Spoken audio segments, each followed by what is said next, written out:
한번 책을 보십시오, 여러분. 포도나무의 비밀이라는 책이 있는데 누가 썼냐면 브루스 윌킨슨 박사가 이 책을 썼습니다. 근데 그 책에서 캐더린이라고 하는 한 여인을 소개하고 있습니다. 이 여인은 60세 초반의 전문 직업인으로서 굉장히 똘똘하고요, 굉장히 이렇게 지혜로운 사람입니다. 그리고 표현력이 굉장히 뛰어난 여인이었습니다. 그런데 그 캐더린은 자신이 생각했을 때에 나는 주님 앞에서 가치 없는 크리스찬이다라는 생각을 늘 가지고 있습니다. 하나님 앞에 늘 주님의 기대를 부응하지 못하는 사람이다라는 그런 생각을 가지고 살았고요. 그리고 항상 정죄감 가운데 인생을 살았습니다. 뿐만 아니라 하나님이 항상 자신을 불쾌하게 생각하는 것 같다는 생각을 하고 살았습니다. 그래서 이 브루스 윌킨슨 목사님은 그 여인이 왜 영적인 침체에서 벗어나지 못하는 이유가 무엇일까를 고민하고 생각을 하다가 그 캐더린 여인에게 한 가지 질문을 던집니다. 어떤 질문이냐면, 혹시 여사님 자기 마음 가운데 용서하지 못하는 마음이 있습니까? 라고 딱 질문을 딱 하니까 그 여인이 갑자기 당황스러워하면서 자신이 용서하지 못하는 마음이 있음을 알게 됩니다. 그리고 집에 돌아가서 그 질문, 마음 가운데 용서하지 못하는 마음이 있습니까? 라는 그 질문이 계속 머릿속에 맴돌면서 잠을 이루지 못합니다. 그리고 나서 전화를 해서 어떻게 합니까? 그 브루스 윌킨슨 목사님을 다시 만나게 됩니다. 그러면서 자신의 어떤 이야기를 하게 되는데, 결국은 자신 마음 안에 어떤 마음이 있었냐면 어머니를 향한 아주 미움이 가득한 자신을 발견하게 됩니다. 그리고 그 어머니를 생각했을 때 그 마음이 얼마나 아픈지 거의 오열을 하다시피 그 목사님께 고백을 합니다. 그랬더니 그 목사님께서 어머니에 대해서 무슨 상처가 있었는지를 한번 글을 적어봐라 했더니 막 이것저것 이렇게 적어나가기 시작했습니다. 그렇게 적어나가면서 자신의 상처와 비난을 종이에 적으면서 한참을 울게 됩니다. 그러면서 그동안 캐더린은 어떻습니까? 어머니를 용서하지 못하고 분노하는 마음의 죄로 인해 전혀 열매 맺지 못하는 인생을 자신이 살아왔던 것을 고백하게 되었습니다. 이제 한참을 울고 나서 자신의 어머니에게 용서를 구하겠다는 마음을 올려드리고 하나님께 그렇게 미워하고 가증스럽게 여겼던 그 어머니의 마음을 후회게 하고 어떻게 합니까? 그리고 어머니를 용서하게 되었습니다. 할렐루야. 여러분, 지금도 이 포도나무 비밀에서 이야기했던 이 브루스 윌킨슨 목사님이 이야기했던 그 한 여인, 그 캐더린 같은 수많은 그리스도인들이 지금도 교회에 있다는 것입니다. 여러분들은 어떠십니까? 여러분들 심령과 마음 가운데에서는 죄와 관계되어서 풀어야 되는데, 용서해야 되는데, 미움을 내려놓아야 되는데, 분노를 내려놓아야 되는데 그러지 못하고 한 사람을 생각할 때마다 마음의 분노와 정말 아픔 때문에 흐느끼고 있는 우리 영혼의 울부짖음을 여러분 듣고 계십니까? 2주 전에 저는 포도나무가 존재하는 유일한 이유가 있다면 왜 포도나무가 이 땅에 존재하고 있을까? 그것은 바로 최상급의 포도 열매를 맺기 위해서 포도나무가 존재한다는 거예요, 여러분. 포도나무는 너무나 연약하고 볼 것이 없어요. 포도나무에 포도노가 성이가 열매가 맺히지 않으면 그냥 아무 쓸모가 없다는 거죠, 여러분. 마찬가지로 어떻습니까? 저와 여러분들과 같은 그리스도인들이 이 지구상에 존재하는 유일한 이유가 있다면 그 이유 또한 바로 무엇이겠습니까? 그것도 열매를 맺되 풍성한 열매를 맺는 것이 저와 여러분들을 향한 하나님의 뜻이요 하나님의 의도임을 여러분 기억하시기 바랍니다. 할렐루야. 요한복음 15장 8절 같이 한번 읽겠습니다. 시작. 너희가 열매를 많이 맺으면 내 아버지께서 영광을 받을 것이요. 예수님을 닮아가는 사랑의 열매를 풍성히 맺어가는 삶, 그것이 뭡니까? For the glory of God. 하나님께 영광을 돌리는 삶이며 또 하나님 기쁘시게 하는 삶이라고 말씀을 드렸습니다. 그렇다면 잘 들으십시오, 여러분. 이제 농부가 되시는 하나님께서 저와 여러분들을 통해서 어떻게 열매를 맺어 나가시는지 그 비밀을 함께 나누고자 합니다. 제일 먼저 첫 번째 비밀은 무엇일까요? 열매를 맺어가는 주체가 가지가 아니라 농부 되시는 하나님 아버지라는 것입니다. 여러분, 열매를 맺어가게 하시는 주체가 누구입니까? 너희가 열매를 맺으면 내 아버지께서 영광을 받으신다고 했을 때 어떤 마음이 듭니까? 가진 내가 열매를 막 만들어야 될 것 같아. 내가 정말 노력하고 애쓰고 힘써서 정말 주님이 기뻐하시는 열매를 내가 계속 정말 마음을 다해서 만들어 가야 될 것 같은 그런 강박관념을 가지게 됩니다. 그런데 여러분 기억하십시오. 열매를 맺어가게 하시는 주체는 가진 내가 아니라 누구십니까? 농부 되시는 하나님이십니다. 할렐루야. 할렐루야. 응? 너무 신납니다. 내가 열매를 만들어 나간다고 하면 참 마음이 힘듭니다. 그러나 내 안에서 주님이 정말 농부 되시는 주님께서 나로 하여금 열매를 맺게 하신다는 그 말씀은 우리에게 복음인 것입니다. 할렐루야. 여러분 너무너무 우리가 배고플 때 어떻습니까? 집에 가서 재료 있으니까 다 해서 만들어 먹어라 라고 하면 너무 마음이 힘들 것 같아요. 그런데 집을 딱 갔더니 엄마가 정말 상상을 초월할 정도로 다양한 종류의 음식들 뭡니까? 팔보채, 잡채부터 시작해서 내가 좋아하는 모든 것을 다 만들어 놓고 와라 먹어라 한다면 얼마나 기분 좋겠습니까? 할렐루야. 복음은 바로 이런 것입니다. What God has done for us. 하나님이 우리를 위해서 만들어 놓으신 행하신 모든 것, 주님의 죽으심과 부활을 통해서 행하신 모든 것, 그것 안에 복음이 있는 것입니다. 할렐루야.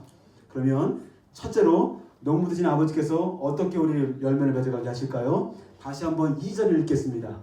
시작. 물은 내게 붙어있어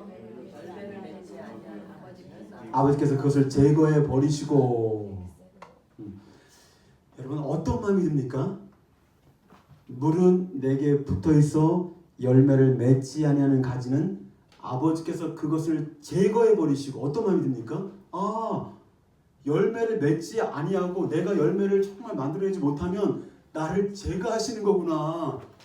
여러분 그 하나님이 그 아버지가 그 농부가 은혜로운 농부라는 생각이 듭니까? 열매를 만들 수도 있고 못 만들 수도 있을 거 아니에요, 여러분. 그렇죠? 근데 보니까 이것을 자칫 잘못 해석하게 되면 어떤 마음이 드냐면, 잘 보세요. 지금 이 본문이 요한복음 15장이잖아요, 여러분. 누구에게 지금 말씀하고 있을까요, 지금? 오늘 본문은 여러분 예수님께서 그의 제자들에게 말씀하시는 겁니다. 그래서 오늘 말씀의 키포인트가 있다면 무엇입니까? 물은 내게 붙어 있어. 나에게 붙어 있는 in Christ. 누구든지 내 안에 나와 함께하는 그것이 바로 포인트인 것입니다. 한번 여러분 생각해 보세요. 농부가 농사를 지을 때, 그렇죠? 가지가 밑으로 내려와 있어서 열매를 맺지 못하고 흙이 쌓이고 바람이 들어오지 못하고 햇빛을 쬐지 못하게 되면 어떻게 되겠습니까, 여러분? 그런데 그렇게 열매 맺지 못하는 가지를 바로 즉각적으로 잘라버리고 제거해버린다면 어떤 마음이 들겠습니까? 여러분 하나님은 어떠한 분이십니까? 이사야서 42장 같이 한번 우리 한번 읽어보겠습니다. 시작. 상한 갈대를 꺾지 아니하며 꺼져가는 등불을 끄지 아니하고 진실로 공의를 시행할 것이며. 여러분 오늘 말씀은 뭡니까? 이사야 말씀이 상한 갈대가 어떻습니까? 너무나 넘어지기 쉬워요, 여러분. 상한 갈대. 근데 상한 갈대를 꺾지 않으신다 라고 말씀하고 있고, 여러분 바람 앞에 등불이 어떻습니까? 등불도 얼마나 꺼지기 쉽습니까? 근데 등불을 끄지 않는 게 누구다? 그것이 바로 하나님이시라는 거예요, 여러분. 따라서 오늘 본문을 통하여서 제거해버리다 라고 번역된 이 아이로의 헬라어 단어의 분명한 의미는 뭐냐면 다 같이 들어올리다, 다 같이 들어올리다, 집어올리다, 영어로 pick up, take up, 이런 의미가 있다는 거예요, 여러분. 이 다 똑같은 아이로라는 단어가 어디 나와 있냐면 마태복음 14장 20절 같이 한번 읽겠습니다. 시작. 다 배불리 먹고 남은 조각을 거두었다. 다 먹고 풍성히 먹고 12바구니를 거두었다. 들어올리다. 거두었다라는 의미가 있고요. 요한복음 1장 29절 같이 한번 보겠습니다. 시작. 보라 세상죄를 지고 가는 하나님의 어린 양이로다. 이것은 바로 침례 요한이 예수를 향해서 선포한 내용인데요. 지고 가다라는 동사가 바로 여기 나와 있는 아이로와 똑같은 동사인 것입니다. 따라서 어떤 의미입니까? 성경에서는 이 아이로라고 하는 헬러 단어를 통해서 무언가를 제거하고 잘라버린다는 의미로 사용된 적이 여기밖에 없다는 거예요. 여러분. 그래서 전체 원어적인 해석을 해볼 때 적절한 번역은 아니라는 거예요. 그래서 이 브루스 윌킨슨 이 목사님이 어떻게 합니까? 실제로 이스라엘에서 포도 농사를 짓는 그 농부를 만나게 되었습니다. 그래서 이야기를 딱 들으면서 원래 포도나무는 어떻습니까? 이 가지가 내려올 때 위로 올라가는 것이 아니라 내려가는 성향이 있다고 합니다. 그래서 내려가는 성향이기 때문에 땅에 묻히기도 하고 흙에 묻히기도 하는 것입니다. 그럴 때 어떻게 합니까? 그런 땅에 묻히고 흙에 묻혀서 빛을 볼 수 없는 그런 것들을 잘라버리냐고 얘기했더니 그렇지 않습니다. 어떻게 할까요, 여러분? 농부들이 물 양동이를 들고 다니면서 땅에 떨어져 있는 그 가지에다 어떻게 합니까? 물을 붓고 깨끗이 한 다음에 어떻게 합니까? 들어 올린다는 거예요. 그리고 사진 한번 보여주십시오. 보세요. 여기다가 이 포도나무 지지대에다가 묶어준다는 거예요. 그래서 농부 되시는 아버지께서는 땅 위에 떨어진 가지들을 흙 속에 내버려 두지 아니하고 들어 올려 깨끗이 닦아주고 햇빛이 통할 수 있도록 도와주신다는 것입니다. 할렐루야. 마찬가지로 우리 그리스도인들에게 죄는 무엇입니까? 포도나무 가지와 잎사귀를 뒤덮는 흙먼지와 같다고 말씀하고 있습니다. 그래서 흙먼지가 가지와 잎사귀를 뒤덮으면 공기와 햇빛을 어떻게 합니까? 철저히 차단하는 것입니다. 그래서 포도나무는 점점 시들어지면서 결국 열매를 맺지 못하게 된다는 것입니다. 따라서 흙먼지와 죄의 구덩이에서 빠져있는 그리스도인들은 하나님을 어떻게 다루실까요? 여러분 어떻게 다루실까요? 흙먼지와 죄의 구덩이에서 죄를 먹고 마시는 그리스도인들을 여러분 하나님은 어떻게 다루실까요? 다 같이 징계하십니다. 따라서 합니다. 징계합니다. 징계하십니다. 결혼을 하기 전에 아가씨들의 목소리는 굉장히 부드럽습니다. 그런데 그 아가씨들의 그 목소리가 이제 변하기 시작할 때가 있는데 이제 결혼을 하고 아이를 낳고 아이들이 3살, 4살 말 안 듣는 그런 어떤 때가 돼서 말을 안 들을 때 어떻게 할까요, 여러분? 처음에 어떻게 합니까? Be quiet, 조용히 해라. 조용히 해. 하지 마. 또 어떤 사람은 이름을 부르겠죠. 그 다음에 Be quiet, 조용히 해. 이렇게 얘기합니다. 그 다음 어떻게 합니까? 그래도 말을 안 들면 어떻게 합니까? 벽을 보면서 어떻게 합니까? 손을 들고 벌을 주죠, 여러분. 그래도 말을 안 들면 어떻게 하겠습니까? 사진 한번 보여주십시오. 이렇게 해보셨습니까, 여러분? 결국은 너무너무 말을 안 들면 매를 칠 수밖에 없다는 거예요, 여러분. 매를 치게 됩니다. 동일하게 농부 되신 하나님께서는 그리스도인들이 죄의 시궁창 가운데 허저거리고 있을 때 가지를 번쩍 들어 올리듯이 저와 여러분들을 징계한다는 것입니다. 여러분, 부모님이 엄마가 아빠가 왜 자녀들을 징계할까요? 왜 그럴까요? 결국 자녀를 사랑하니까 여러분 매를 대는 것입니다. 할렐루야. 따라서 하나님께서는 죄에 빠진 그리스도인들을 어떻게 합니까? 열매를 맺을 수 있는 그런 가지가 되기 위해서 징계하신다는 것입니다. 할렐루야. 우리 히브리서 12장 같이 한번 보도록 하겠습니다. 시작. 내 아들아, 주의 징계하심을 경히 여기지 말며 꾸준함을 받을 때 낙심하지 말라. 주께서 징계하시고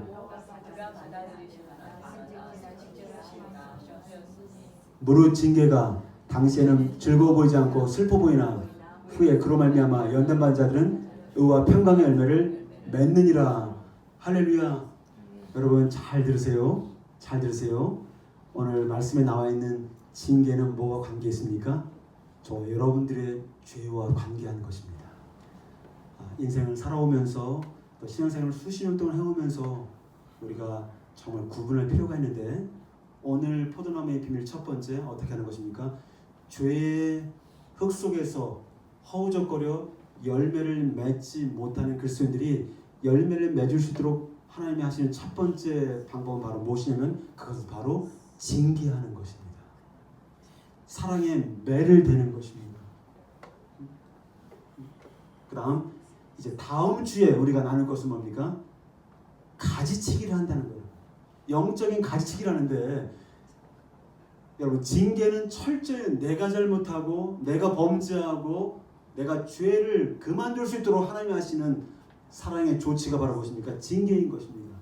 그러나 영적인 가지치기가 무엇이냐? 이것은 열매를 맺어가고 있는 그리스도인들이 더욱더 많은 열매를 맺을 수 있도록 영적인 가지치기를 우리 인생에 해나가신다는 거예요. 근데 여러분 이걸 잘 구분하셔야 돼요. 예를 들면 한 유명한 목사님이 목회를 잘 하시다가 병에 들면 어떤 생각이 들까요, 여러분? 목사님이 뭐 잘못하셨나? 하나님이 치시는가? 여러 가지 생각이 많이 들어오잖아요, 여러분. 우리가 정말 분별이 필요한데, 여러분, 하나님께서 우리를 다루실 때 내가 죄를 짓고 범죄하면 어떤 일이 벌어집니까? 하나님은 반드시 징계하신다는 거예요. 사랑의 매를 때리신다는 거예요, 여러분. 왜 때릴까요? 그 죄를 멈출 수 있도록. 따라서 징계의 의미는 무엇입니까? 허물이나 잘못을 뉘우치도록 나무라며 경계하는 것이라고 말씀하고 있고요. 그러나 징계가 마지막 최종적인 심판이 아니라는 걸 기억하셔야 됩니다. 그래서 징계를 받을 때 하나님께서 말씀하시는 부분이 뭐냐면, 하나님 이러실 수 있습니까? 내가 하나님 앞에 어떻게 살았는데 하나님이 이러실 수 있습니까? 우리 부모님이 헌신하시고 내가 선교사로 나가고 주님을 향하여 많은 일들을 했는데 이게 뭡니까? 라고 오해할 수 있다는 거예요, 여러분. 그러나 잘 기억하십시오. 죄와 관련된 것들은 하나님 반드시 징계하십니다. 그러면 그 징계가 언제 멈출까요? 언제쯤 돼야 그 징계가 멈출까요? 내가 죄를 멈출 때 비로소 하나님의 징계는 끝이 나는 것입니다. 할렐루야. 여러분 홈리스 사역을 하다 보면 복음을 잘 받아들이는 사람들도 있지만 어떻습니까? 예수를 믿는 사람들도 있었지만 때로는 안타까운 소식을 듣기도 합니다. 제가 알고 있는 데니스라고 하는 젊은 청년이 있었는데요. 점심을 먹으러 쉘터에 자주 왔습니다. 근데 안타깝게도 마약 과다 복용으로 젊은 나이에 세상을 떠나게 되었습니다. 근데 한번 생각해 보시죠. 만약에 데니스의 부모님이 자신의 아들 데니스가 마약을 하고 있는 것을 알고 있었다면 그 부모님이 데니스 그냥 내버려 뒀겠습니까? 열심히 해라. 네 마음대로 해라. 개인주의니까 네 마음대로 네가 인생 책임져라. 이렇게 이야기하시겠습니까? 아니라는 거죠. 매를 대서라도 징계를 통해서 그것을 멈추도록 한다는 것입니다. 따라서 하나님 아버지도 우리가 불순종하고 계속 죄악의 길로 갈 때 어떻게 합니까? 그 죄악에서 돌이키게 하기 위해서 반드시 하나님은 우리를 징계한다는 사실을 기억하시기 바랍니다. 근데 그 징계는 내가 사생아가 아니라 하나님의 자녀라는 것을 증명하는 사랑의 증거가 되는 것입니다. 여러분 하나님 앞에서 가장 무서운 것이 무엇일까요? 하나님이 할 수 있는 가장 무서운 심판이 무엇일까요, 여러분? 그것은 바로 내버려 두는 거예요, 여러분. 제가 길에 지나가고 있는 한 청년이 뭔가 이렇게 잘못된 일을 그냥 혼자서 하고 있다면 제가 큰 관심을 가질까요? 물론 다른 사람을 해하고 있다면 제가 관심을 갖고 뭔가를 해야 되겠죠. 그러나 그는 나의 자녀가 아니기 때문에 제가 크게 상관하지는 않거든요. 근데 하나님은 왜 우리를 죄를 질 때 징계하는가? 열매를 맺지 못하는 인생에서 열매를 맺는 인생으로 인도하시고, 내가 징계를 받는다는 것은 무엇입니까? 내가 하나님의 자녀인 것을 또 증거하는 증거가 되기도 하는 것입니다. 할렐루야. 오늘 본문 보시면 이제 저는 어떤 마음이 좀 드냐면요, 뭔가 잘못을 하면 누가 제일 먼저 할까요? 내가 알죠. 여러분들의 은밀한 죄를 누가 제일 잘 알까요? 자기 자신이 잘 알죠. 그렇죠? 끊어야 되는데, 멈춰야 되는데 계속해서 그 죄를 짓는 그리스도인들이 있습니다. 그랬을 때 제가 생각했을 때, 저를 봤을 때, 이 정도의 이런 것들은, 실수나 이거 허물들은 그냥 넘어갈 수 있지 않을까라고 생각하는 부분이 있습니다. 여러분 있습니까? 없습니까? 뭐 이런 거 잘못했다고 해서 하나님이 징계하시는가? 그런데 하나님은 그것도 징계하십니다. 예수님을 믿지 않는 사람들이 이러이러한 잘못을 하면 그냥 쭉 넘어가는 것 같은데, 왜 내가 그것을 하면 나를 이렇게 징계하는가? 여러분, 우리가 하나님의 자녀임을 증거하는 것입니다. 할렐루야. 징계는 정말 어떻습니까? 죄를 멈추게 하시기 위한 하나님의 배려인 것입니다. 할렐루야. 사무엘하 12장을 보시면 어떤 일이 벌어집니까? 나단 선지자가 누굴 찾아갑니까? 다윗을 찾아갑니다. 그렇죠? 여러분, 하나님이 나단을 다윗에게 보내십니다. 왜 보낼까요? 말씀을 전하도록. 네가 죄를 범한 거에 대해서 하나님께서 밝히시기 위해서. 왜냐하면 이 다윗이 왕으로서 범죄한 이후에 주님과의 관계가 거의 15, 12달 동안 주님을 찾지 못합니다. 그 안에 죄가 있기 때문에, 죄를 품고 있기 때문에 주님과의 친밀한 만남을 갖지 못합니다. 제가 볼 때는 하나님께서도 다윗과의 친밀한 만남을 가지기 위해서 어떻게 합니까? 나단 선지자를 보냅니다. 그리고 비유를 통해서 이야기하시죠. 그랬을 때 다윗이 어떻게 합니까? 자기 왕의 권세로 네가 뭐라고 나한테 그렇게 얘기를 하느냐 하면서, 여봐라 하면서 그 나단 선지자를 단칼에 죽일 수도 있었습니다. 왜냐면 그게 권세가 없습니까? 있지요, 여러분. 근데 다윗이 참 잘했던 것은, 내가 바로 범죄했습니다. 내가 바로 잘못했습니다.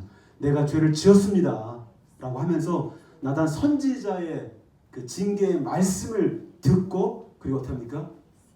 바로 회개하잖아요. 여러분, 징계를 받으면 우리가 아픕니다. 다윗이 범죄하고 나서 자신의 죄를 하나님 앞에 잘못했으며 고백을 했지만 어떤 일이 벌어집니까? 바세바를 통해서 낳았던 그 태어난 지 얼마 안 됐던 그 아기, 피덩이 같은 그 아기 어떻습니까? 결국은 죽음을 맞이하잖아요, 여러분. 그리고 자신이 사랑하는 아들이었던 누구입니까? 압살롬을 통해서 끊임없이 쫓김을 당하고, 이 압살롬을 향해서 정말 너무 고통을 당하며 자신의 자녀 때문에 징계를 당할 때 고통스럽고 힘들고 아픕니다. 그러나 즉시 돌이켰을 때 어떤 또 은혜가 부어집니까? 이제 바세바를 통하여서 솔로몬을 태어나게 하시고, 그 솔로몬을 향하여서 어떤 일이 벌어집니까? 자신이 그렇게 정말 주님의 성전을 짓고 싶어 했는데 다윗은 지을 수 있는 기회가 주어지지 않잖아요, 여러분. 왜냐하면 너는 너무 많은 피를 흘렸다. 그래서 그 아들이었던 솔로몬을 통하여서 성전을 건축하는 그런 복을 부어주시기도 했습니다. 할렐루야. 할렐루야. 저는 여러분들이 징계를 당할 때 너무 낙심하지 마십시오, 여러분. 내가 할 수 있는 건 뭡니까? 바로 돌이키는 것입니다. 하나님이 나에게 징계를 주신 것은 징계를 당하지 아니하면 열매를 맺을 수 없기 때문에, 그 징계를 통하여서 죄를 돌이키고 다시 새롭게 주님과 관계를 통해서 열매를 더 맺어나갈 수 있도록 하시는 하나님의 배려임을 여러분 기억하시기 바랍니다. 할렐루야. 히브리서 10장 8절에 하면, 징계는 다 받는 것이거늘 너에게 없으면 사생자요 하나님의 친아들이 아닙니다. 여러분 하나님의 징계라고 여겨질 때 하나님을 오해하거나 그 하나님을 원망하거나 낙심하지 말고 죄로부터 바로 돌이키는 은혜가 부어지기를 주의 이름으로 축복합니다. 할렐루야. 이제 말씀을 마무리하고자 합니다. 제가 초등학교 2학년 때였는데요. 학교에서 저희가 어렸을 때는 다 바닥이 나무로 되어 있었어요, 여러분. 그래서 어떻게 했냐면 집에서 기름을 조금씩 가져오게 해서 그 기름에다가 걸레적에다가 계속 이렇게 반질반질하도록 이렇게 했던 기억이 납니다. 그런데 제가 기름을 달라고 어머니께 이야기했더니 기름이 많이 없으니까 그냥 반병만 가져가라면서 반병을 주셨어요. 근데 그날 마침 저희 친구가 학교를 같이 가기 위해서 저희 집에 왔습니다. 근데 그 친구를 보니까 저는 반병을 담았는데 그 친구는 기름이 더 없었는지 4분의 1 정도 담아갖고 왔더라고요. 근데 저는 모르겠어요. 왜 그 당시에 그런 마음이 있었는지 모르겠지만 이거를 다 채워가야 된다는 그 생각이 있었습니다. 그러니까 어머니가 어떻게 합니까? 엄마 이거 다 채워가야 돼. 그러니까 너무 융통성이 없었던 것 같아요. 그냥 선생님이 이렇게 가져오라고 하니까 그렇게 해야 되는 줄만 알았던 거죠. 그래서 어머니에게 이걸 다 채워달라고. 근데 그 아침이 어떤 아침입니까? 굉장히 분주한 아침이죠. 어머니도 이제 우리 학교에 보내고 또 마을에 일을 가셔야 됩니다. 시골 분들은 일을 하셔야 되잖아요. 농번기였기 때문에. 근데 제가 계속 학교를 가지 않고 엄마 이거 반 더 채워주세요. 그럼 엄마 마음이 어떨까요? 너무 화가 나겠죠. 그래서 제 친구 이야기를 하면서 얘도 4분의 1밖에 안 가져가는데 너 2분의 1 가져가면 많이 가져가니까 그냥 가라고. 근데 저는 계속해서 어머니에게 그래도 다 채워주십시오. 하여튼 그게 어머니에게는 얼마나 성가시렸을까. 저는 어렸으니까 그냥 한 가지 그냥 그것만 보는 거죠. 딴 거는 못 보고 무조건. 왜냐면 그때 제 기억에는 초등학교 2학년인데요. 그 선생님이 되게 무서웠어요. 이름도 생각이 나요. 그 선생님. 고점용 선생님인데 그 생각이 나네요. 무서워서 덩치도 크시고 되게 무서웠어요. 그래서 이제 제가 학교를 가지 않고 계속 엄마 기름을 주세요. 기름 주세요. 라고 때를 쓰니까 어떻게 합니까? 어머니가 일을 가는데도 그냥 어머니를 따라가면서 기름 더 달라고 그래서 이랬던 거예요. 정말 얼마나 이게 성가시렸겠습니까? 근데 얼마나 화가 났든지 그때 이제 가을이었거든요. 그래서 이게 논농사 짓잖아요. 황금빛이 있고. 근데 길거리에서 너무 화가 났든지 저를 딱 여기 딱 치더니 확 밀어버려 저를. 그리고 이제 한 1m, 1.5m 된 거기에 이제 떨어진 거죠. 논두렁을 떨어져 버렸어요. 그래서 그때 옆에 이제 저 옆에 있던 그 친구 여자 애도 있었는데 그 언니랑 같이 가고 있었는데 그걸 다 본 거예요 저를. 근데 너무 막 창피한 거예요 제가. 근데 그 누님이 저를 이렇게 해갖고서 막 털어주면서 이렇게 하는데 그때 진짜 너무 정신이 없고 또 창피하고 계속 막 정신이 번쩍 나는 거예요 그냥. 그러면서 이제 뭐 어디로 갔는지 기억이 안 나면서 어떻게 학교를 갔던 것 같아. 기름을 들고 갔는지 아닌지 전혀 기억이 안 나면서 정신이 바짝 들었습니다. 그 다음부터는 어머니 앞에서 고집을 피워서는 절대 안 되겠다는 큰 교훈을 제가 받았습니다. 그때 어머니가 그렇게 화를 내는 걸 정말 처음 봤던 것 같아요. 어머니가 너무 무섭게 여겨지고 와 이렇게 하실 수 있는 분이구나. 그리고 어찌 보면 말 안 듣고 고집 피웠던 제가 어머니로부터 어떻게 된 겁니까? 꾸지람과 징계를 받았던 것입니다. 지금 돌이켜보면 어떤 것입니까?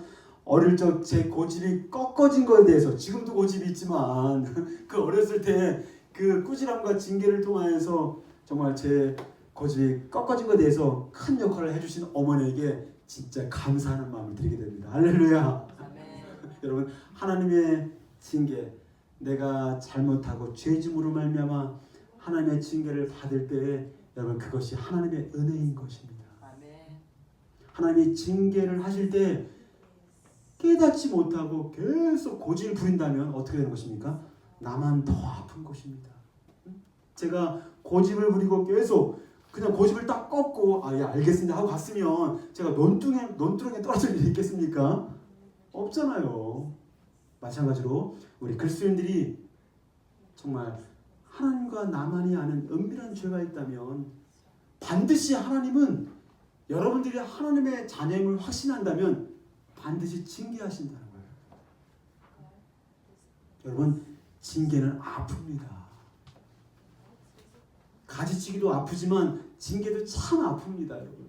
근데 영적인 가지치기는 하나님이 이제쯤은 됐다 싶으면 주님이 알아서 멈추신다는 거예요, 여러분. 그러나 징계는 어떻습니까? 내가 그 죄를 stop sinning 하기 전까지는 주님은 계속해서 우리를 어떻게 코너로 징계해서 멈추게 한다는 것입니다. 정말 지혜로운 그리스도인들이라면 내가 징계라고 여겨지는 판단이 되었을 때 그때는 바로 어떻게? 다윗처럼 내가 죄를 범했습니다. I have sinned. 내가 죄를 범죄했습니다. Lord, forgive me. 나를 용서해 주십시오. 라는 고백을 통하여서 어떻게 그 징계를 통하여서 하나님 주시는 레슨을 꼭 받으시기를 주의 이름으로 축복합니다. 할렐루야. 히브리서 12장 9절 같이 한번 읽겠습니다. 시작. 우리 육신의 아버지가 우리를 징계하여도 공경하였거든 하물며 모든 영의 아버지께 더 복종하며 살려 하지 않겠느냐.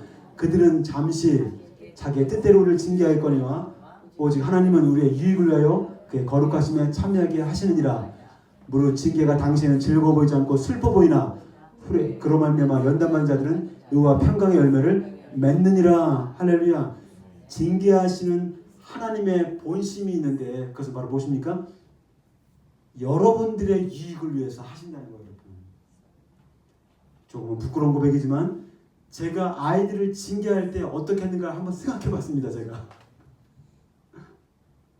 근데 대부분의 경우에 어떻게 했냐를 보니까 자녀들의 이익이 아니라 아버지의 이익을 위해서 너무 성가시니까 내가 편하려고 자녀들을 훈계하고 징계하지 않았는가라는 생각이 들었습니다. 그렇습니다. 오늘 본문은 육신의 아버지는 자신의 이익을 위해서 징계할 수 있다. 그러나 하늘에 계신 그 정말 은혜의 하나님께서는 하나님의 유익이 아니라 우리 자녀들의 이익을 위해서 징계한다고 말씀하고 있고요. 두 번째는 무엇입니까? 하나님의 본심이 무엇이냐. 징계를 통하여서 열매를 죄 때문에 절대로 열매를 맺지 못하고 열매를 맺지 못한 상태가 무슨 상태입니까? 정말 어려운 상태거든요. 정말 내가 주인 되어 살아가는 상태이잖아요. 열매를 왜 못 맺습니까? 그렇죠. 죄를 짓고 내가 주인 되어 살아가니까 열매를 맺을 수가 없는 거죠. 왜냐하면 열매를 맺게 하시는 분이 하나님이신데 그분이 주인 되어 따를 때 열매를 맺는 것인데 내가 내 고집을 가지고 살아가게 되니까 어떻습니까? 계속해서 열매를 맺지 못하게 되는 거죠. 근데 하늘의 아버지께서는 어떻게? 그 하나님 아버지의 본심은 무엇이냐면 열매를 맺지 못하는 상태에서 의와 평강의 열매를 맺게 하신다는 것입니다. 할렐루야. 네. 왜 우리에게 평강이 없습니까? 왜 우리에게 놀라운 하늘로부터 평강이 없습니까? 그렇죠?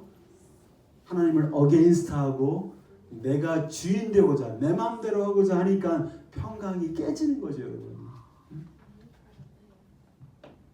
하나님의 징계는 정말 아프고 고통스럽습니다. 그러나 우리를 사랑하시는 농부 되시는 하나님 아버지께서는 우리가 열매 맺는 삶을 살 수 있도록 제일 먼저 흙먼지에서 뒤덮여 있는 가지를 들어 올려서 격자나무에 묶어서 햇빛과 정말 바람을 잘 받을 수 있도록 해주시는 것처럼 죄악 가운데 있을 때 하나님은 우리를 징계하셔서 그 죄로부터 돌이키게 하시고 의와 평강의 열매를 맺어가게 하신다는 것입니다. 할렐루야. 이렇게 우리가 하나님께 돌이킬 때 하나님의 징계는 그때서야 비로소 멈추게 되는 것입니다. 징계를 계속 받고 있는데도 왜 이렇게 나를 힘들게 하시는가? 하나님 이럴 수 있으면 저럴 수 계속 이래봤자 아무것도 남는 게 없습니다. 내가 범죄함으로 징계를 받고 있다고 판단이 되는 순간 어떻게 합니까?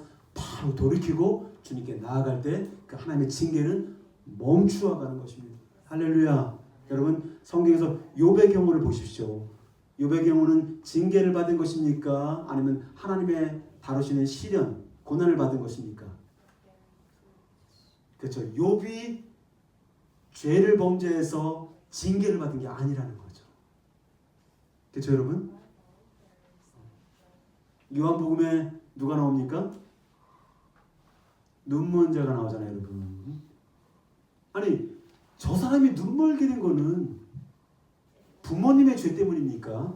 아니면 그 사람의 죄 때문인 것입니까?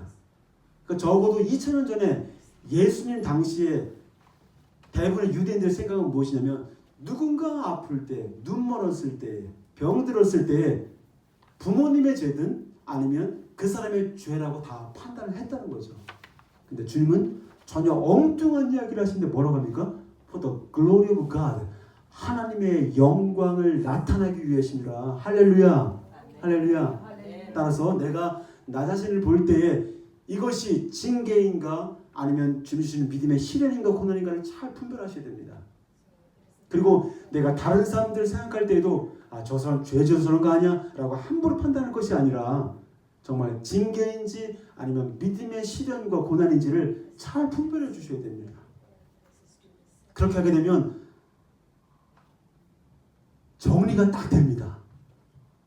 내가 죄를 범해서 징계를 받는구나. 그러면 바로 돌이키면 되는 거예요. 그러면 주님의 징계는 끝납니다. 다윗도 자신이 징계를 당할 때 바로 돌이켰을 때 그것이 이제 멈추게 되잖아요. 주님과의 교제가 시작되잖아요, 여러분. 열매를 맺는 삶을 더 살게 되잖아요. 그러나 영적인 가지치기, 다음 주에 나눌 영적인 가지치기, 주님의 스피리추얼 프루닝이 있을 때에는 우리가 오래 참는 것이 필요합니다. 왜냐하면 하나님이 멈출 때에 멈추는 거거든요. endurance, long suffering, 오래 참음과 인내가 필요한 것입니다. 여러분 조금 이제 구별이 되십니까? 징계와 영적인 가지치기를 구별하는 것 너무 중요합니다. 저도 저에게 어떤 어려움이 다가왔을 때에 내가 뭘 잘못한 것인가? 내가 뭔가 죄를 지어서 그런가? 한다면 계속 정죄감 가운데 계속 거할 수밖에 없습니다. 그리고 하나님을 향한 원망의 마음이 이렇게 올라오는 것을 보게 됩니다. 그러나 정말 열매를 맺는 가지가 더 잘 맺는 열매를 만들기 위해서 하나님께서 영적인 가지치기를 하고 있다면 우리가 해야 될 것은 바로 무엇입니까? 주님 앞에 바짝 엎드리는 가운데 long suffering, 오래 참음과 endurance, 인내 가운데 하나님께 나아가는 것입니다. 이제 우리들도 열매 없는 삶을 살고 있다면 바로 열매 맺는 삶으로 돌이키는 은혜가 있기를 주의 이름으로 축복합니다. 할렐루야. 열매 맺기를 기뻐하신 하나님께서 이번 한 주도 정말 농부가 되어 주셔서 어떻게 합니까? 여러분들을 함께 할 것이고 여러분들을 응원해 주실 것입니다. 할렐루야. 그래서 정말 믿음으로 또 한 주를 살아가기를 축복합니다.